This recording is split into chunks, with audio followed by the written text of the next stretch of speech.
Phones aren't the villain. The empty yard is. When I was growing up in the 60s, we would chase after Mr. Sanford's delivery truck with such glee, and we'd wait for him to park in front of our house and get out the eggs my mother got delivered from him every week. And I remember craning my neck to look inside the back of that old dented dark truck with a homemade wooden shed on the back of it. And I'd look in there to see, I'd see the old refrigerator and the baskets of vegetables, and I would wonder, does he sleep in there? And sometimes he had a surprise for us, a pomegranate. I'd never even heard of a pomegranate or seen one. And he would crack it open, and he would share the nuggets inside with me and my baby sister, my brother, and my best friend Frida. And we would squeal with delight and then run around the yard and push the old baby buggy down the yard. We had so much fun, but now the yard is quiet. The truck never comes. The kids don't gather. And so, of course, kids are going to go where the action is, and that's their phones or their tablets or their computers, whatever they might be using. Hi, I'm Debbie Page.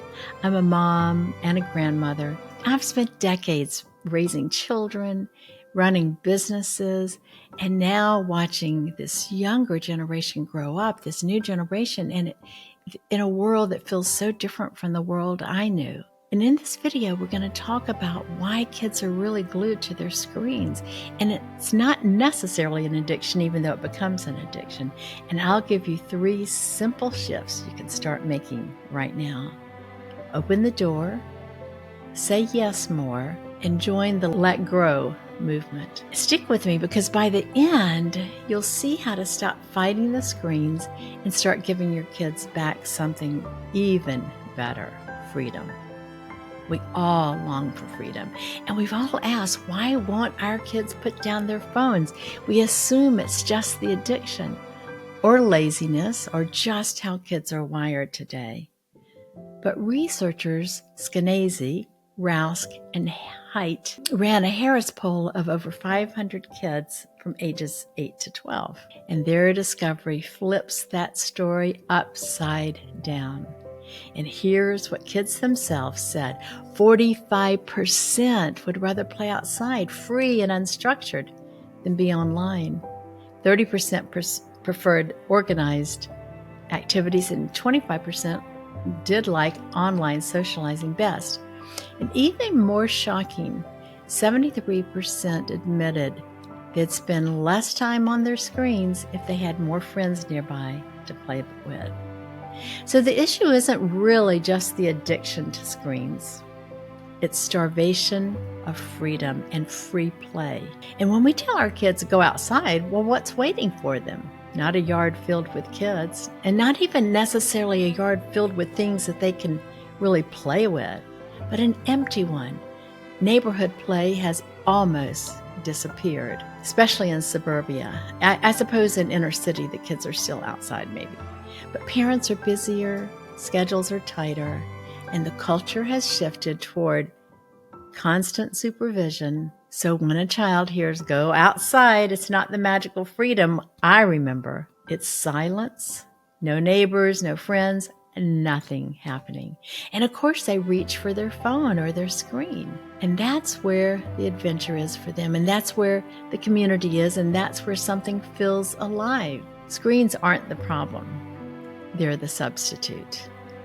And I want us to really look at this, because I think this is a huge issue that we want to figure out how to solve. When my granddaughters came to visit recently, and these granddaughters live in a neighborhood where there basically are no people outside. You don't see children outside. You don't see dogs outside. You don't see anybody. But when they came to visit, we drove to Vermont, this very wonderful farm where you can pet the animals, and then there's a trail that leads you up into the forest, and in that forest is a mud kitchen. And right through that forest runs a little babbling brook with the stones and the moss, and these girls were in heaven. And I loved it when they said, "Can we take our shoes off?" Of course, take your shoes off. And for the first time in her life, my 8-year-old granddaughter waded through a mossy brook. and stepping carefully from stone to stone. She is a little bit afraid. I did not interfere. I let her do it. So what if she fell in, even though she was wearing a white dress? Who cares? And then we discovered even more. And I showed them how to lean over the bridge and where the water was trickling faster so they could wash their pots and pans that they were using in the play kitchen.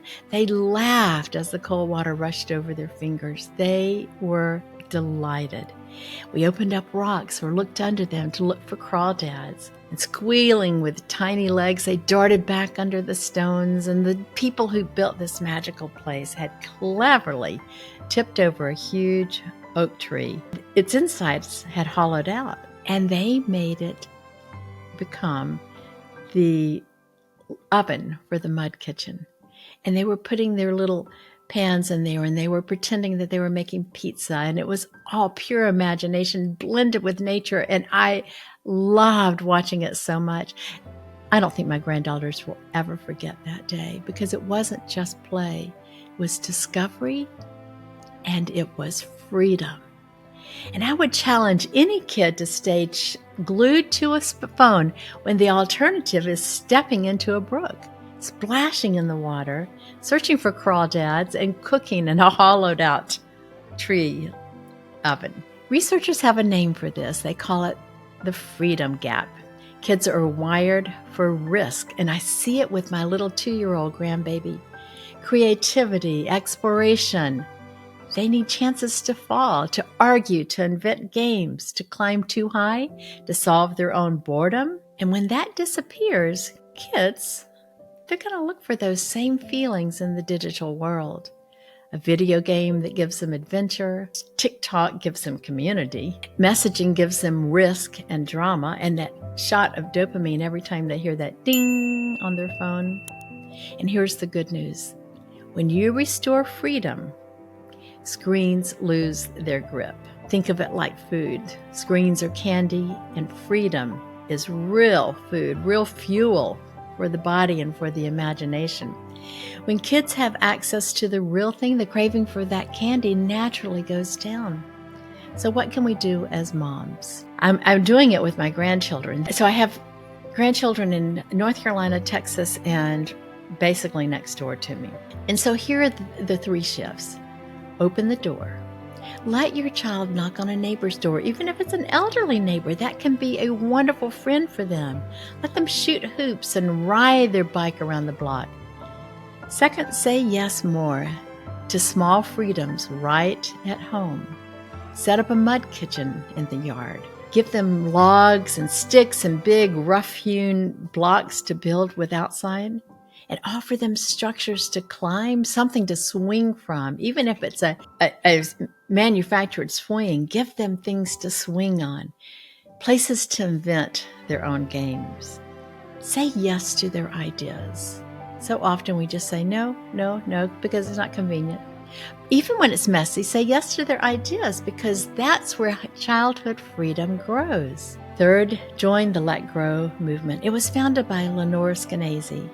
And it's helping families and schools bring back independence of kids or for kids. There are resources and even Let Grow play clubs where kids stay after school for these, create their own games, solve their own squabbles without adults running the show. You don't have to fight the phone, but you do need to make sure that the offline world is much more inviting and alive and ready for them to go out and play. And I tell you what, Mama, here's the truth. The kids won't be glued to their screens. No, they won't be glued to their screens. But they're waiting. They're waiting for you to provide opportunities for freedom and friendships and play. And I can't help but think back to Mr. Sanford's truck. That dark paint, dented, that homemade wooden covering with boards uneven. And I can still feel myself craning my neck, trying so hard to peek inside. What's really in there? Does he live there? And then the treasure, a pomegranate, split open and shared. And that was paradise. And just recently I saw that same wonder in my granddaughter's eyes as she waded barefoot in the brook in Vermont. And that was her paradise. So much so that they're wanting to move back so they can be close to family. The truth is, paradise for our kids isn't online. It's right outside. Together, we can shift the culture. One family, one yard, one neighborhood at a time. Don't be afraid to let your children get messy outside. And my kids up the road have this marvelous mud kitchen that they just created themselves by digging and adding water.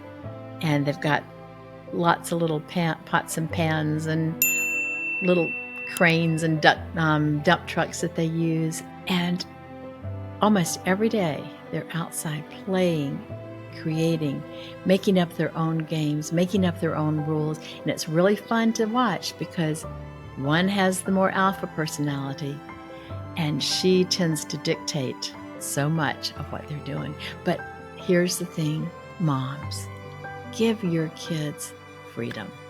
Don't hover over them. Don't be a helicopter mom, but give them freedom. And you will be amazed at how their imagination grows and their contentment grows. Until tomorrow, I'm Debbie Page, and have a beautiful, salubrious day.